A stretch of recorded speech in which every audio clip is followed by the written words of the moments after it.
প্রিয় দর্শক, অনন্ত শুভকামনা সবার জন্যে। ভারতের ডিপ স্টেট যখন ডিপ স্টেট এবং মোদি মিডিয়ার সহযোগিতায় যখন চেষ্টা করছে বাংলাদেশের সাম্প্রদায়িক সম্প্রীতি নষ্ট করবার জন্যে, আর সাম্প্রদায়িক সম্প্রীতি নষ্ট করবার মাধ্যমে বাংলাদেশের সরকারকে অস্থিতিশীল করবার জন্যে, এবং অতি সম্প্রতি আমরা যা দেখলাম কলকাতায় আমাদের প্রধান উপদেষ্টা অন্তর্বর্তীকালীন সরকারের অধ্যাপক ডক্টর মোহাম্মদ ইউনূসের চেহারায় অসুরের চেহারা বসিয়ে দিয়ে প্রতিমা বানাবার চেষ্টা করা হয়েছে অনেকগুলো পুজো মণ্ডপে। তো সেইটি নিঃসন্দেহে আমাদের জন্যে একটি অস্বস্তি তৈরি করেছিল বড় মাত্রায়, এবং সেটির নিন্দা জানিয়েছিল সব সচেতন মহল।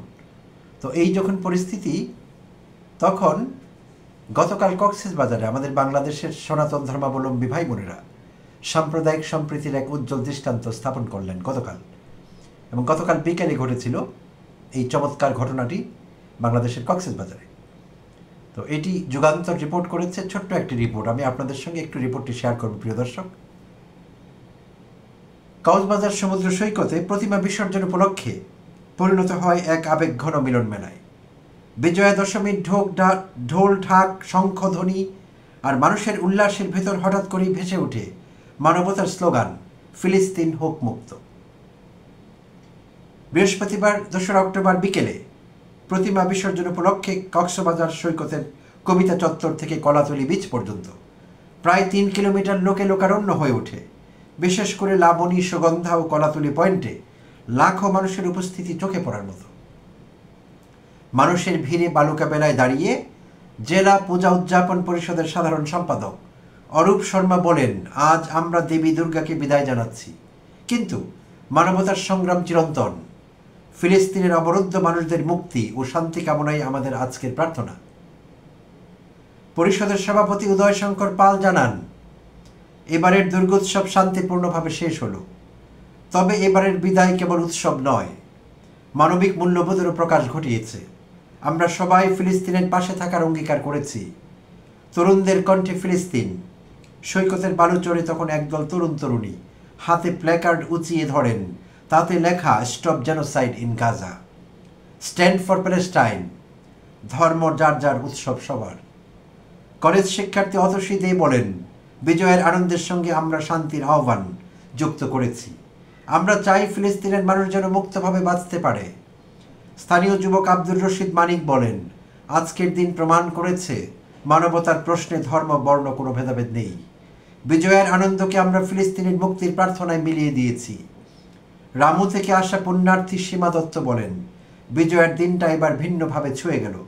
সমুদ্রের ঢেউয়ের সঙ্গে ফিলিস্তিন মুক্তির আহ্বান শুনে মনে হলো মানবতার শক্তি সমুদ্রকেও কাঁপিয়ে তুলেছে। স্থানীয় দর্শনার্থী মহিউদ্দিন হাসান বলেন, আমি মুসলিম হয়েও বিজয়া দশমীর এই দৃশ্যে উপস্থিত থাকতে গর্ববোধ করছি। এখানে নেই কোনো বিভেদ, আছে শুধু ভালোবাসা আর সম্প্রীতি। সারাদিন মেঘলা আকাশ ও গুড়ি গুড়ি বৃষ্টি হচ্ছিল, তবে প্রকৃতির সেই বিষণ্ণতাকে উপেক্ষা করে লাবণী, সুগন্ধা ও কলাতলি পয়েন্ট জুড়ে লাখো মানুষের ঢল নামে। প্রতিমা বিসর্জনের মুহূর্তে সৈকতে পা ফেলার জায়গা ছিল না। তো প্রিয় দর্শক, এই সুন্দর চমৎকার সংবাদটি আপনাদের সঙ্গে শেয়ার করতে চেয়েছিলাম। বরাবরই বিষয়টি ঘটেছে, হিন্দু এবং মুসলিম দুটি ভিন্ন সম্প্রদায় বটে, তবে একই সমাজে, একই দেশে, একই আলো বাতাসে যুগ যুগ শতাব্দী ধরে আমরা বসবাস করে এসেছি। এই সময়ে দেখা গিয়েছে পরস্পরের প্রতি আস্থার সংকট তৈরি হয়েছে, আস্থার সংকট।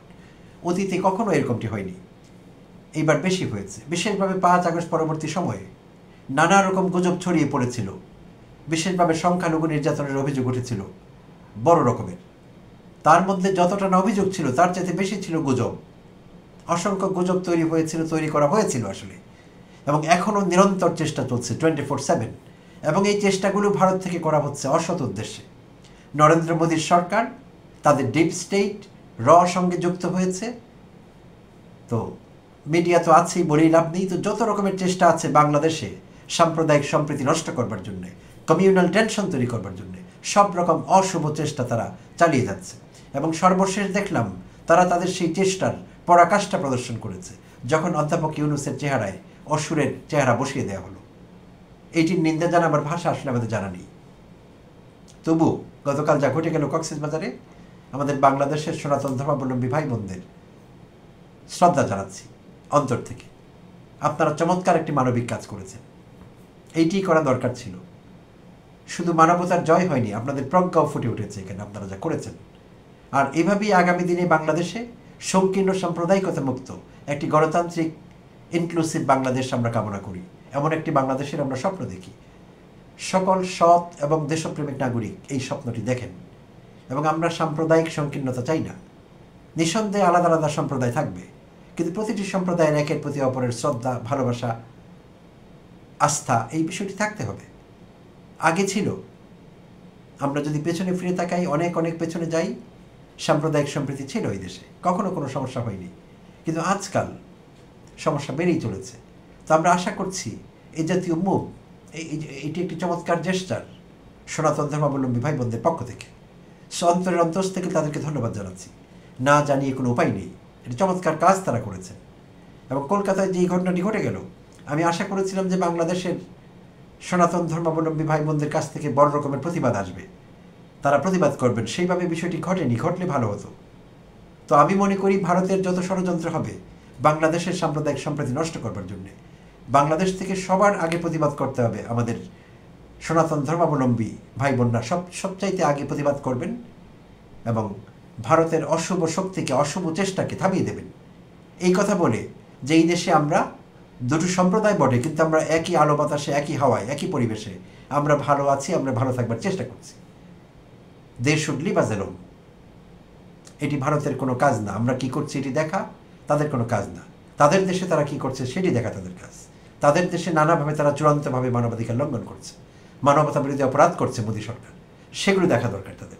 আমাদের এখানে কি করছি সেটি দেখবার জন্য আমরাই যথেষ্ট। আমাদের বাইরের কোনো শক্তি প্রয়োজন নেই, বাইরের কোনো মাতব্বরি আমরা বরদাস্ত করবো না। তো এই সত্যটি সবসময় আমাদের অনুধাবন করতে হবে। অন্তর থেকে ধন্যবাদ জানাচ্ছি আপনাদের। এবং এই কথা বলে শেষ করছি, নজরুলের কবিতার দু একটি লাইন বলে শেষ করছি। হিন্দু না ওরা মুসলিম, এই জিজ্ঞেসে কোনজন? হিন্দু না ওরা মুসলিম, এই জিজ্ঞাসে কোনজন? হে কান্ডারি বলো, ডুবিছে মানুষ, সন্তান মোর মার। জয় হোক মানবতার। ধন্যবাদ সবাইকে।